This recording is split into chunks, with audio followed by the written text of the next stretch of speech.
Hello दोस्तों, स्वागत करता हूँ आप सभी का आज फिर से एक और नई क्लास में, जिसमें हम टॉप मोस्ट लेवल के जो हैं वो क्वेश्चंस जो हैं जीके जीएस के करने वाले हैं, जो कि आपके एग्ज़ाम पॉइंट ऑफ व्यू से मेरे भाई बहुत ही इंपॉर्टेंट और आप कह सकते हैं बहुत ही हेल्पफुल रहेंगे। जैसे बाकी क्लासेस आप सभी की मालूम आपको चल रही हैं, रिवीजन क्लासेस भी चल रही हैं, तो उनको जो है वो भी आपको अच्छे से जो है अटेंड करनी है। क्लियर है?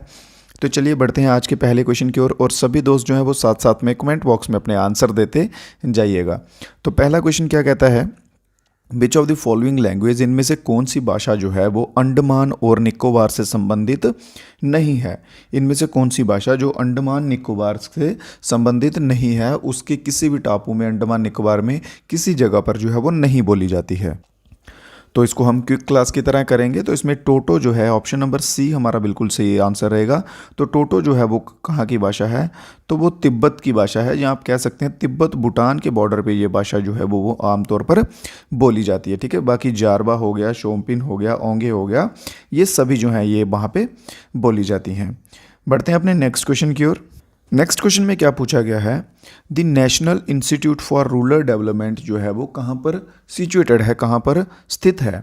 यहाँ पे NIRD ध्यान रखिएगा, क्योंकि कुछ टाइम क्या होता है कि फुल फॉर्म पूछ लेते हैं भाई। ठीक है, तो फुल फॉर्म भी हमें प्रिपेयर होनी चाहिए। NIRD से national institute for rural development, तो हमें बताना है कि ये कहाँ पर स्थित है, शिमला, देहरादून, हैदराबाद या फिर न्यू दिल्ली। तो हमारा दोस्त जो जो आंसर दे रहे हैं ऑप्शन नंबर बी को बिल्कुल सही आंसर रहेगा उन सभी का। तो हैदराबाद में जो है national institute for rural development स्थित है। और किसी क्वेश्चन में मेरे भाइयों कोई डाउट रह जाए तो आप कमेंट बॉक्स में जो है वो आप बता सकते हैं, तो आपको डेफिनेटली जो आंसर मिल जाएगा। एक इंपॉर्टेंट चीज़ आपको बता दूं, डिस्क्रिप्शन में लिंक दिया रहेगा व्हाट्सएप ग्रुप का, वो आप ज़रूर से ज्वाइन कर लीजिएगा। वहाँ पे आपको स्टडी मटेरियल भी मिल जाया करेगा और जो लेटेस्ट अपडेट रहेंगे वो भी आपको मिल जाएंगे। तो नेक्स्ट क्वेश्चन देखते हैं, वाटर रीचेस, पानी जो है, पेड़ों में पानी काफ़ी ऊंचाई तक चूषण सिंचाव के कारण पहुंचता है। किस कारण पहुंचता है, किस सक्शन पुल के कारण जो है वो पानी जो है वो ऊपर तक पहुंचता है। क्योंकि पानी जो है नॉर्मली हम कहाँ देते हैं, रूट्स में देते हैं। ठीक है, तो रूट्स से लेके पानी जो है टॉप लेवल के जो पत्ते होते हैं वहाँ तक भी पहुँचता है, सबसे ऊपर वाले पत्तों तक भी, क्योंकि पत्तों से इवेपोरेशन होती है ना, तो पत्तों में भी पानी पहुँचेगा, नॉर्मल सी बात है।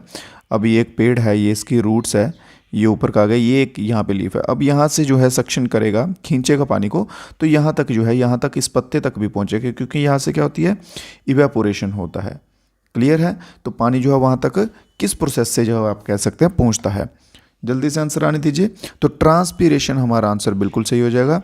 इवेपोरेशन नहीं होता, इवेपोरेशन होएगा कि वहाँ से वाटर लिक्विड से वेपर्स में कन्वर्ट होना है। एब्जॉर्बेशन भी नहीं होता, एब्जॉर्ब होना है कि किसी चीज़ को एब्जॉर्ब कर लेना, अंदर को खींच लेना, समा लेना। ठीक है, तो ट्रांसपीरेशन जो है हमारा बिल्कुल आंसर सही रहेगा। अगर क्वेश्चन में ऐसा पूछ लिया जाए कि किस प्रोसेस से होता है, तो ये होता है जाइलम से। जाइलम यहाँ पे प्रोसेस आता है। अगर ये आता है, वो जाइलम किस केस में आता है, ये आता है वाटर के केस में। अगर यहाँ पे इन्होंने पूछा होता फूड का, तो फूड में आता है फ्लोएम। फूड में क्या आएगा, फ्लोएम आएगा, और वाटर में आएगा जाइलम। जाइलम ज से जल, ज से जल, फ्लोएम फो से फूड। ठीक है, तो इसको आप इस तरह से रिलेट करके रख सकते हैं। अगला क्वेश्चन हमारा जो है वो क्या कहता है, which of the following ruler, निम्नलिखित में से किस शासक ने अढ़ाई दिन का झोंपड़ा नामक मस्जिद का निर्माण कराया था। अढ़ाई दिन का झोंपड़ा जो है ये कहाँ पे आता है मेरे भाइयों। फर्स्ट ऑफ ऑल इस पे क्या क्या क्वेश्चन बनेगा कि कहाँ पर आता है, अजमेर में आता है। और किस स्टेट में आता है, तो राजस्थान में आता है। अजमेर में आता है और राजस्थान, अजमेर राजस्थान में आता है। ठीक है, तो वहाँ पे एक मस्जिद है, वहाँ पे जो है अढ़ाई दिन का जो है वो मेरे भाइयों झोंपड़ा जो है वो बनाया गया था। वो किसके द्वारा बनाया गया था, तो वो बनाया गया था कुतुबुद्दीन ऐबक के द्वारा बनाया गया था। ये जो है कुतुबुद्दीन है, जो ये स्लेव डायनेस्टी का फाउंडर भी है, स्लेव डायनेस्टी का फाउंडर है। इसके सिवा इसने क्या बनाया है, कुतुब मीनार बनाई है। क्या बनाया है, कुतुब मीनार जो है ये कुतुबुद्दीन ऐबक ने बनाई है। और स्लेव डायनेस्टी जो है ये कब आई थी, 1206 में आई थी। तो एक क्वेश्चन के साथ हमारे कितने क्वेश्चन जो हैं और भी कवर हो गए। कहाँ पर है, अजमेर में राजस्थान में। कुतुबुद्दीन ऐबक ने स्लेव डायनेस्टी बनाई थी, कब बनाई थी, 1206 में बनाई थी। और कुतुब मीनार जो है वो भी इसके द्वारा बनाई गई है।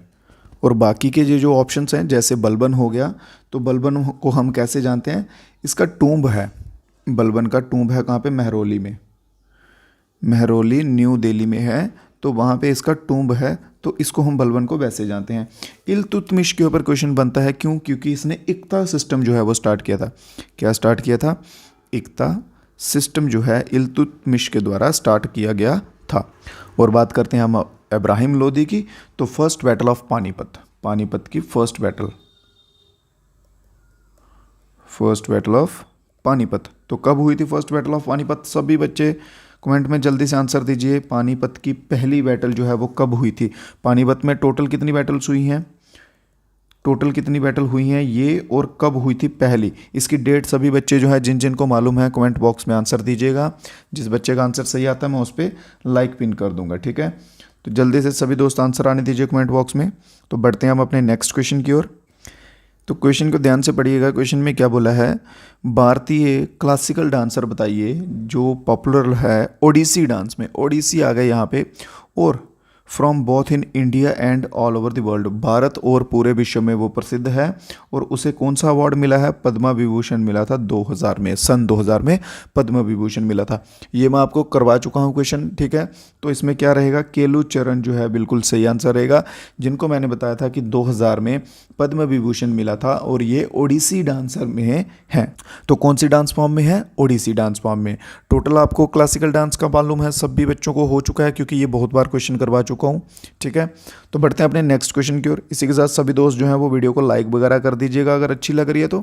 और अगर आप नए हैं तो हमारे साथ चैनल को सब्सक्राइब भी कर सकते हैं, ताकि और भी आपको नॉलेजेबल वीडियोज़ जो हैं वो मिलती रहें, ताकि आपको एग्ज़ाम क्लियर करने में हेल्प मिले।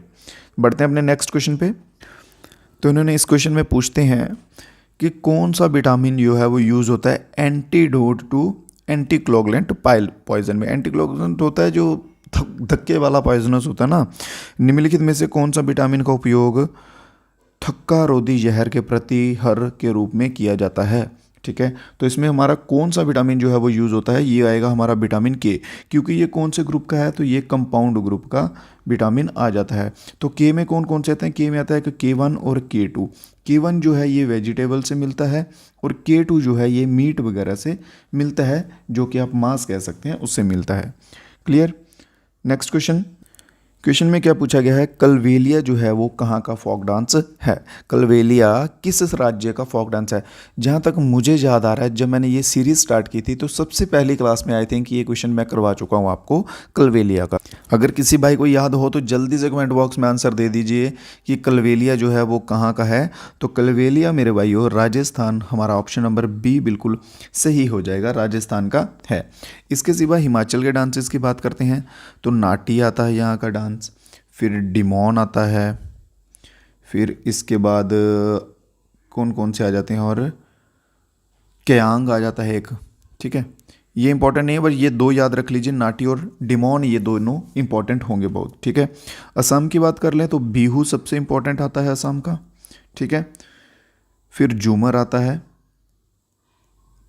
दो डांस का नाम याद करवा देता हूँ। तमिलनाडु का, तमिलनाडु में मैंने आपको एक ट्रिक बताई थी तमिलनाडु के डांसेस नाम याद करने की, ठीक है? फोक डांसेस स्पेशली, इनके पीछे अट्टम आता है। क्या आता है? अट्टम आता है ऑलमोस्ट के पीछे, ठीक है? सरनेम में, जैसे माइलट्टम, भारतनाट्यम, ठीक है? भारतनाट्यम, नट्यम, अट्टम, ठीक है? फिर कारगाट्टम, इस तरह से अट्टम अट्टम की जो साउंड आती है वो तमिलनाडु के डांसेस होंगे ऑलमोस्ट, आप कह सकते हैं। तो नेक्स्ट क्वेश्चन पे चलते हैं अपने। नेक्स्ट क्वेश्चन में क्या बात की गई है? पालाज, प्रतिहाराज और राष्ट्रकूटास जो है निम्नलिखित में से किस शहर पर नियंत्रण के लिए युद्ध में भाग लिया था? इन तीनों ने, पालाज, प्रतिहाराज और राष्ट्रकूटास जो हैं, इन्होंने कौन सा शहर जो है, कौन सी सिटी जो है जिसको हड़पने के लिए या जिस पे कंट्रोल करने के लिए युद्ध में जो है उतरे थे, ठीक है? तो ये कन्नौज जो है बिल्कुल हमारा सही आंसर हो जाएगा। तो ऑप्शन नंबर कौन सा? ऑप्शन नंबर डी हमारा बिल्कुल सही आंसर हो जाएगा, कन्नौज। कन्नौज के लिए ये जो है इन्होंने युद्ध किए थे। और कन्नौज जो है ये कहाँ पड़ता है? बैंक ऑफ गंगा, गंगा किनारे कन्नौज है। बाकी मगध वगैरह बहुत इंपॉर्टेंट हैं, ये सबसे आप कह सकते हैं पावरफुल महाजनपदा था मगध, ठीक है? तो नेक्स्ट क्वेश्चन देखते हैं। Word Sarvodaya was first used by among the following. Sarvodaya जो शब्द है वो सबसे पहले जो है इस्तेमाल किसके द्वारा किया गया था? सर्वोदय शब्द सबसे पहले इस्तेमाल जो है वो किसके द्वारा किया गया था? ऑप्शन नंबर ए के साथ जा रहे सभी दोस्तों का आंसर बिल्कुल सही। महात्मा गांधी जी के द्वारा जो है सबसे पहले सर्वोदय शब्द का इस्तेमाल किया गया था। तो नेक्स्ट क्वेश्चन हमारा क्या कहता है? Who was the first person to swim across the English channel. पहला वह व्यक्ति बताइए जिसने इंग्लिश चैनल जो है वो तैर कर पार किया है। नोट्स आप सभी उम्मीद करता हूँ दोस्त बना रहे होंगे, क्योंकि अभी आपको बार बार ये चीज़ रिपीट करने का मेरा कोई फ़र्ज़ नहीं बनता है। ठीक है, आपको पहले स्टार्टिंग से ही बताया था कि नोट्स जो है वो सभी बच्चे बनाते जाइएगा ताकि रिवीजन करते वक्त आपको हेल्प मिल सके उनसे बहुत लेवल तक। ठीक है, अच्छे लेवल तक आपको वहाँ पे हेल्प मिल जाएगी। जितने रिवीजन करेंगे उतना आपके लिए बेस्ट होगा। तो बात करते हैं इंग्लिश चैनल को फर्स्ट पर्सन जो है जिसने किया था, तो वो थे Matthew web, captain Matthew web. Option number A हमारा बिल्कुल सही आंसर हो जाएगा, कैप्टन मैथ्यू वेब। तो कब किया था इन्होंने?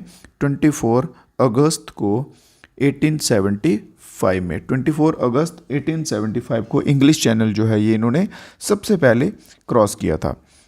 क्लियर है यहाँ तक? तो चलते हैं अपने नेक्स्ट क्वेश्चन की तरफ। अगर किसी क्वेश्चन में कोई डाउट वगैरह रह जाए तो आप कमेंट बॉक्स में बता सकते हैं। और सभी दोस्त होमवर्क के जो आपको क्वेश्चन दिया है वो ज़रूर बताइएगा कि टोटल क्या क्वेश्चन था आपका। पानीपत से संबंधित क्वेश्चन था। ठीक है, कि पानीपत का पहला जो युद्ध हुआ था वो कौन से सन में हुआ था। ठीक है, और टोटल जो है वो कितने हुए थे। ये दो क्वेश्चन आपको होमवर्क में मैंने दिए थे, इनका आंसर जो आप दीजिएगा। तो नेक्स्ट क्वेश्चन क्या है कि चिल्ड्रन डे जो है, वर्ल्ड चिल्ड्रन डे जो है वो कब मनाया जाता है। ध्यान से क्वेश्चन को पढ़िएगा, यहाँ पे वर्ल्ड लिखा है। ठीक है, विश्व बाल दिवस जो है वो कब मनाया जाता है। अगर इंडिया होता या नेशनल होता तो बात अलग होती। इंडिया होता तो क्या था, 14 नवंबर को जो है वो मनाया जाता है इंडिया में, आप कह सकते हैं। तो बात कर ली जाए वर्ल्ड की, तो वर्ल्ड वाइड कब मनाया जाता है? 20 नवंबर को, 20 नवंबर को जो है वो वर्ल्ड में चिल्ड्रन डे जो है वो मनाया जाता है। क्लियर? तो इंडिया में कब मनाया जाता है? 14 नवंबर को। तो इस क्वेश्चन को याद कीजिए। इन्होंने इसमें क्या कहा है कि देखिए, पुलिस जो चेकिंग करती है, अल्कोहल टेस्ट करती है ना, वो एक इंस्ट्रूमेंट होता है, उसमें बोलते हैं कि इसमें फूंक डालिए। ठीक है, तो उससे जो है अल्कोहल जो है वो लेवल चेक होता है। तो उन्होंने सिंपल यही पूछा कि उसका जो फिल्टर पेपर होता है वो किससे बना होता है। तो वो बना होता है पोटेशियम डाइक्रोमेट सल्फ्यूरिक एसिड से। Potassium dichromate sulphuric acid, simple इसको याद कर लीजिए, डाइक्रोमेट याद कीजिए मेनली बस। ठीक है, पोटेशियम डाइक्रोमेट सल्फ्यूरिक एसिड से जो है उसका फिल्टर पेपर बना होता है, जिसकी मदद से जो है वो मेज़र कर सकते हैं, जहाँ आप कह सकते हैं टेस्ट कर लेते हैं कि इस बंदे ने अल्कोहल कंज्यूम की है कि नहीं की हुई। तो बढ़ते हैं अपने नेक्स्ट क्वेश्चन की तरफ। नेक्स्ट क्वेश्चन है, what is the literacy rate of India according to the final data obtained from census 2011। 2011 का जो जनगणना हुई है उसका जो सेंसस हुआ था उसके अकॉर्डिंग बताइए कि लिटरेसी रेट जो है भारत का वो क्या था।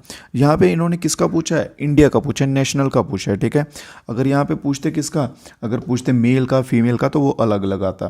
ठीक है, तो इन्होंने इंडिया का पूछा है, तो इंडिया का है 74.04%। अगर पूछ लेते मेल्स का तो मेल का था 82.14% जो है वो मेल का था। क्लियर? अगर यहाँ पे ये पूछ लेते फीमेल का तो 65.46% जो है ये किसका था? फीमेल का था। क्लियर? बाकी इसके रिलेटेड सभी क्वेश्चंस जो है वो आपको मैं करवा चुका हूँ। देखते हैं अपना नेक्स्ट क्वेश्चन देखते हैं। Rapid excessive and out of control increase in general price in an economy is refer to as. देखिए, इन्होंने पूछा है कि अगर एकदम से जो है वो प्राइस बढ़ जाते हैं चीज़ों के, ठीक है, बहुत तेज़ी से, जो कंट्रोल से बाहर हो जाते हैं, तो उसे हम क्या कहते हैं? क्या उसे हम इन्फ्लेशन कहते हैं, हाइपर इन्फ्लेशन कहते हैं, डिफ्लेशन कहते हैं, या स्टैगफ्लेशन कहते हैं? देखिए, एग्जांपल के लिए आपको बताऊं, जैसे कभी कभार क्या होता है, टमाटर का प्राइस जो है वो भाव एकदम से बढ़ जाता है बारिश के दिनों में स्पेशली, क्योंकि बारिश में टमाटर ख़राब होता है फसल उसकी। तो उसका प्राइस अगर 10 रुपये किलो बिक रहा है तो 10 रुपये से सीधा 50 रुपये, 100 रुपये, 200 रुपये तक किलो जो है टमाटर बिकने लग पड़ते हैं। ठीक है, तो उसे क्या कहते हैं? उसे कहते हैं हाइपर इन्फ्लेशन। हाइपर होता है बहुत ज़्यादा, हद से पार हो जाना। ठीक है, अगर वो सिंपल यहाँ पे ऐसे कहते हैं कि महंगाई बढ़ गई है भाई, ठीक है, पहले चीज़ 10 की थी अब 20 की हो गया, डबल हो गया, महंगाई बढ़ गया, तो वो हम आता है इन्फ्लेशन की कैटेगरी में। बट यहाँ पे 10 की चीज़ जो है वो 200 रुपये में हो जाती है, 2000 गुना ज़्यादा महंगी मिलने लग पड़ती है, तो उसे हम क्या बोलेंगे? Hyper inflation. Option number B हमारा जो यहाँ पे बिल्कुल सही आंसर हो जाएगा। नेक्स्ट क्वेश्चन देखते हैं। नेक्स्ट क्वेश्चन आज की क्लास का लास्ट क्वेश्चन रहेगा, what is the currency whose intrinsic metallic value. देखिए सिंपल सा इन्होंने बोला है कि उस करेंसी को हम क्या कहते हैं जिसकी मेटेलिक वैल्यू जो है खुद की बनने की कॉस्ट जो है वो कम होती है उसकी फेस वैल्यू से। अब एग्जांपल के तौर पे आपको बता दूं, ये एक नोट बनाया, ये है 2000 रुपये का नोट। अब इसके ऊपर खर्चा जो है वो कितना आया, 2 रुपये का खर्चा आया इसको बनाने में, ठीक है। अब इसकी ये है मेटेलिक वैल्यू, ठीक है, जो इसकी कॉस्ट आई है, बट ये जो है इसकी फेस वैल्यू क्या है, 2000 है, तो इससे ये बहुत कम है, तो उसे हम जो है वो क्या कहते हैं, तो इसे हम नॉर्मली कहते हैं टोकन करेंसी। क्या कहते हैं, टोकन करेंसी जो है हम इसे कहते हैं। तो ऑप्शन नंबर सी हमारा जो है बिल्कुल सही हो जाएगा। तो दोस्तों ये थी आज की वीडियो, आज की क्लास के क्वेश्चंस। तो उम्मीद करता हूँ आपके लिए हेल्पफुल रहेंगे ये क्वेश्चन, आपको एग्जाम में इनमें से क्वेश्चंस देखने को मिलेंगे। और अगर आपको क्लास अच्छा लगा हो, क्वेश्चन समझ आए हो, तो ट्राई कीजिए, क्लास को लाइक कर दीजिए और अपने दोस्तों के साथ ज़्यादा से ज़्यादा शेयर कीजिए। तो बाकी मिलेंगे कल फिर से नई क्लास में नए क्वेश्चन के साथ। रिविज़न करते रहिए, पढ़ते रहिए। तब तक के लिए जय हिंद, जय भारत।